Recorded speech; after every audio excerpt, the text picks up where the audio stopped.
Propaganda, এই শব্দটা শুনে আপনার কি মনে হয়? এখন খুব বেশি ইউজ হয় শব্দটা, কিন্তু এই প্রোপাগান্ডা বা প্রোপাগান্ডা সিনেমা, প্রোপাগান্ডা লেখা, প্রোপাগান্ডা বক্তৃতা, এই সব কিছুরই কিন্তু পুরো একটা জায়গা থেকে হয়। কিন্তু প্রোপাগান্ডা অর্থ কি অ্যাকচুয়ালি?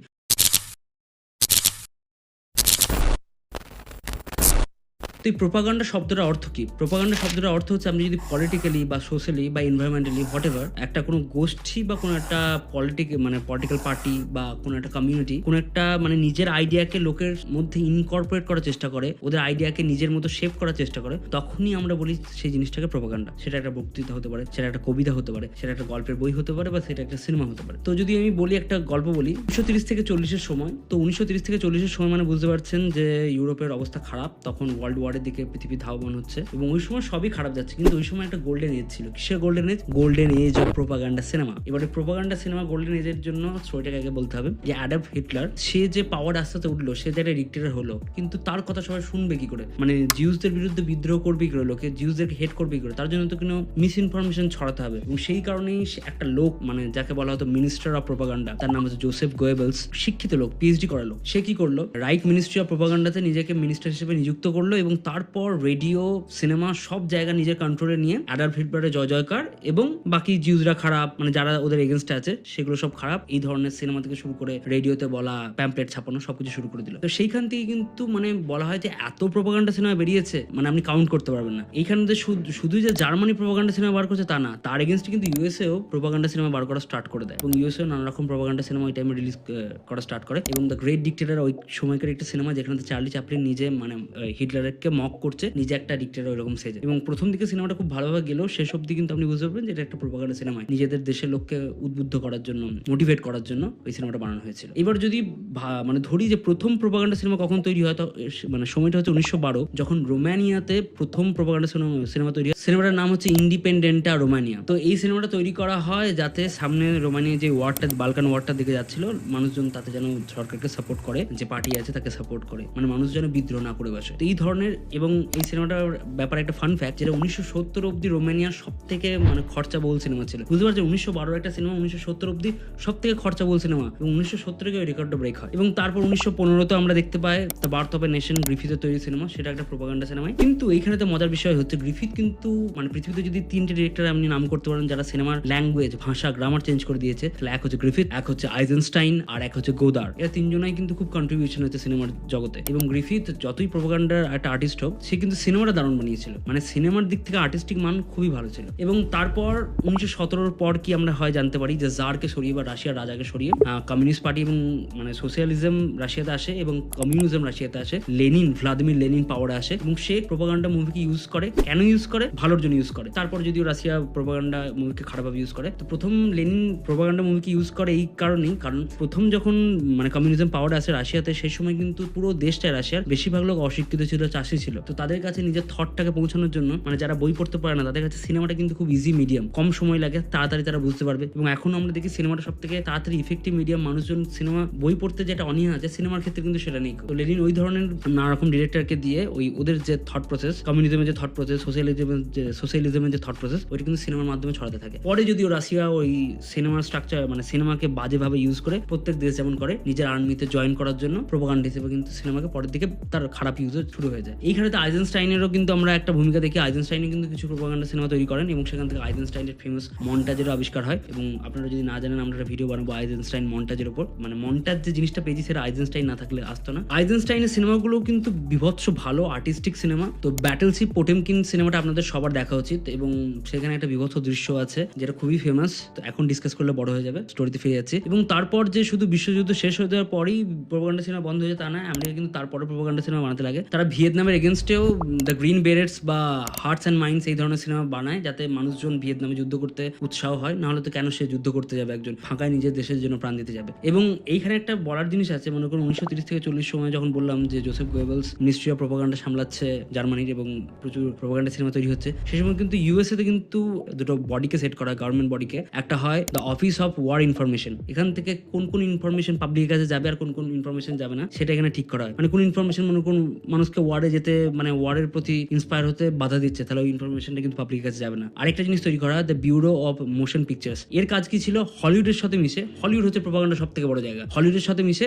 সিনেমা তৈরি করা, প্রোপাগান্ডা সিনেমা তৈরি করা। কোন কোন সিনেমা দিয়ে আমাদের যুদ্ধ জিততে সাহায্য হবে, কোন কোন সিনেমা দেখলে লোকজন মানে এখনই আর্মি জয়েন করবো, ইউএস আর্মি হচ্ছে আমাদের বেস্ট প্লেস, এরকম হবে, সেই সিনেমাগুলো যাতে হলিউডে বেশি তৈরি হয়, সেইটাই ছিল এই বডিটার কাজ, মানে the bureau of motion pictures এর কাজ। তাহলে বুঝতে পারছেন মানে কিরকম ভাবে স্ট্রাকচার গুলো তৈরি হয়েছিল। এবং পরে তো যখন রাশিয়ার সাথে আমেরিকা কোল্ড ওয়ার চলে, তখন রাশিয়াকে ভিলেন হিসেবে ইউজ করে আমেরিকা প্রচুর সিনেমা বানিয়েছে। রকি 4ও কিন্তু ওই ধরনের একটা সিনেমা, যেখানে আমরা দেখতে পাই তারা রাশিয়াকে ভিলেন সেট করছে। এরকম আমেরিকা প্রচুর সিনেমা আমরা মানে এনজয় করছি, যেগুলো অ্যাকচুয়ালি মেন মানে তৈরি হয়েছে রাশিয়াকে ভিলেন করা। আমেরিকা এখন ওই ধরনের সিনেমা বানায়, মানে কোনো মেন ভিলেন হিসেবে সে সবসময় রাশিয়াকে প্রেজেন্ট করতেই থাকে। এবার এই পলিটিক্যাল প্রোপাগান্ডা যে সিনেমাগুলো, সেগুলো 2000 সাল পর্যন্ত কিন্তু আমেরিকাতে ভালোভাবে চলতে থাকে এবং ইউরোপে ভালোভাবে চলতে থাকে। তারপর কিন্তু একটা চেঞ্জেস আছে, তখন এই ওয়ার মুভি যারা আগে শুধু তৈরি হতো দেশকে মানে ভালো বলার জন্য, আমার দেশ ভালো সামনে দেশ খারাপ, তারপর থেকে কিন্তু সিনেমাগুলো আমেরিকা তৈরি করতে লাগলো কি, যে নিজেদের দেশকেও ক্রিটিসাইজ করছে, এরকম সিনেমা কিন্তু আমেরিকা তৈরি করতে থাকে। অনেক ডিরেক্টর এরকম নিজের দেশের প্রতি একটা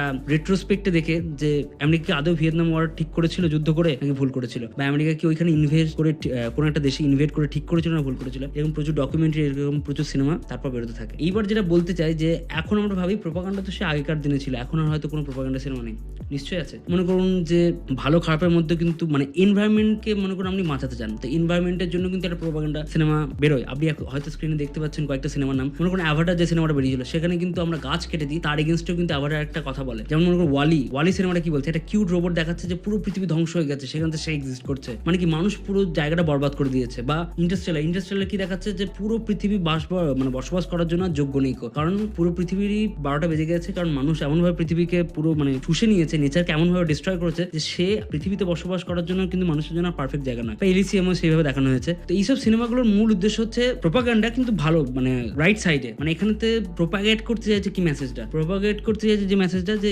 এনভায়রনমেন্টকে এইভাবে ক্ষতি করো না, পৃথিবীর এইভাবে ক্ষতি করো না, তাহলে কিন্তু পৃথিবীতে বসবাস করার জন্য আমাদের কিছু থাকবে না। স্নো পিয়ার্সেরও তাই দেখাতে, স্নো পিয়ার্সে দেখাতে স্নো এজ চলে এসছে পৃথিবীতে, সেখানে তার ট্রেন আছে যেখানে বড়লোক গরিব, সেখানে আরো আলাদা আলাদা মোটিভ আছে, যে সেখানে ক্লাস ডিভিশন আছে, কিন্তু সেখানে প্রথম প্রিমাইসটা হচ্ছে মানুষ পৃথিবীর 12টা বাজিয়ে দিয়েছে, পুরো সবকিছু ডিস্ট্রয় হয়ে গেছে, নেচারের ব্যালেন্স ডিস্ট্রয় হয়ে গেছে এবং আইসে চলে এসছে পৃথিবীতে। তো এটাও কিন্তু একটা এনভায়রনমেন্টাল প্রোপাগান্ডা, কিন্তু এর একটা বিগার মোটিভ আছে। বিগার মোটিভটা কি? বিগার মোটিভটা এটাই, এনভায়রনমেন্টকে ডিস্ট্রয় করো না, তাহলে কিন্তু আমরা এখানে থাকতে পারবো না, এবং এই মেসেজটা দেওয়া। এবং পরের দিকে আমরা আরো কয়েকটা, যেমন ফুড ইনকর্পোরেশন বা ডমিনিয়ন যদি দেখে থাকেন, সেখানে কি প্রোপাগান্ডা, এটা এখানে দেখানো হচ্ছে যে এই যে ফার্মার, এই যে মানে ফার্মিং যে প্রসেসটা, বা আমরা যেভাবে ফুড যে কর্পোরেট সেক্টর গুলো আছে যারা ফুড তৈরি করে, তারা যেভাবে মিসইউজ করছে নিজের পাওয়ারের, বা যেভাবে তারা ব্যাড প্রোডাক্ট গুলোকে লঞ্চ করছে বাজারেতে, সেইটাকে ক্রিটিসাইজ করে। এই কারণেই প্রোপাগান্ডা টার্মটা এখন চেঞ্জ হয়ে গেছে। প্রোপাগান্ডা হয়তো ওয়ার্ডটা এতটা খারাপ নয়, কিন্তু আমাদের ক্ষেত্রে রিসেন্ট টাইমে প্রোপাগান্ডা জিনিস মানি হচ্ছে যে একটা পলিটিক্যাল মোটিভ, যেখানে মানুষকে ভুল বোঝানো হচ্ছে, ব্রেন ওয়াশ করা হচ্ছে। অ্যাকচুয়ালি প্রোপাগান্ডার অর্থ সেটা ছিল না। রিসেন্ট টাইমে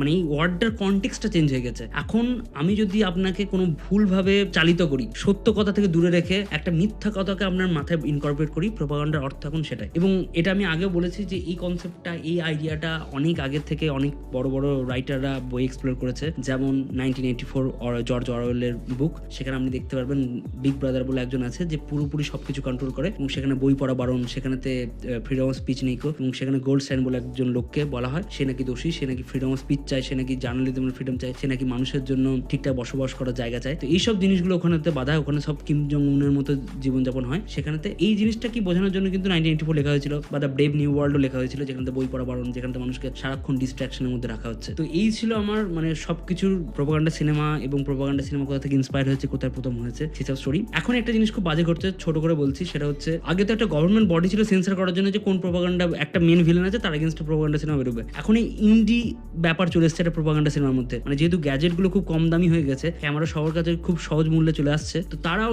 নিজের মতো একটা করে ছোটখাটো ভিডিও, ছোটখাটো সিনেমা বানাতে লাগছে। ভ্যাকসিন এগেইনস্টে লোকে বানাচ্ছে যে ভ্যাকসিন নাকি গভর্নমেন্ট চিপ নিজেদের মধ্যে আমাদের মানুষের মধ্যে পুড়ে দিচ্ছে আমাদেরকে ট্র্যাক করার জন্য, ভ্যাকসিন নিও না, এরকম এত মিস ইনফরমেশন ছড়াচ্ছে। এইবার এইগুলো সেন্সর করা যাচ্ছে না। এই ছোটখাটো 30 মিনিট 40 মিনিটের যে সিনেমা স্টাইলের জিনিস যেগুলো বানানো হচ্ছে, সিনেমাতে এগুলো নয় কিন্তু বলা হচ্ছে সিনেমা, তারা কি করছে, সেন্সরও হচ্ছে না সেন্সর বোর্ডের মাধ্যমে। কিন্তু এই যে প্রোপাগান্ডা সিনেমাগুলো, ইন্ডি প্রোপাগান্ডা সিনেমা, এগুলোকে কন্ট্রোল করা মডার্ন টাইমে খুবই টাফ, এবং এর জন্য এত মিস ইনফরমেশন পুরো পৃথিবীতে ছড়াচ্ছে যে বলার নয়। আপনারা হয়তো দেখেন যে কিছু কিছু ক্লিপ কোনো মাইন্ডলেসলি, কোনো লজিক নেই, তার পেছনে কোনো রিসার্চ নেই, নিজেদের থেকে মানে একটা ব্রেনলেস লজিক দিয়ে 1 ঘন্টা 1.5 ঘন্টা একটা করে সিনেমা বানিয়ে দিচ্ছে কনস্পিরেসি থিওরির উপর, জাস্ট কনস্পিরেসি। আমার মনে হয় হয় এটা এই হয়েছে তাই জন্য এর একটা এটাই সমাধান। আমি একটা ভ্যাকসিনের উদাহরণ দিলাম, এরকম অনেক কিছুই হতে পারে। এবার এই ছিল সবকিছু আমাদের আজকের ভিডিও নিয়ে, প্রোপাগান্ডা সিনেমার ব্যাপারে, প্রোপাগান্ডা লেখার ব্যাপারে। প্রোপাগান্ডা লেখার ব্যাপারে এখানে বললাম না, যদি আপনারা ইন্টারেস্টেড থাকেন পরে তাহলে বলবো। প্রোপাগান্ডা লেখাও আছে অনেক, এক্সাম্পলগুলো এখানে দিচ্ছি না। তো যদি ভিডিওটা ভালো লাগে বা আপনার যদি কাছে কিছু প্রোপাগান্ডা ফিল্ম দেখে থাকেন, আবার আপনার মনে হয় যে এটা প্রোপাগান্ডা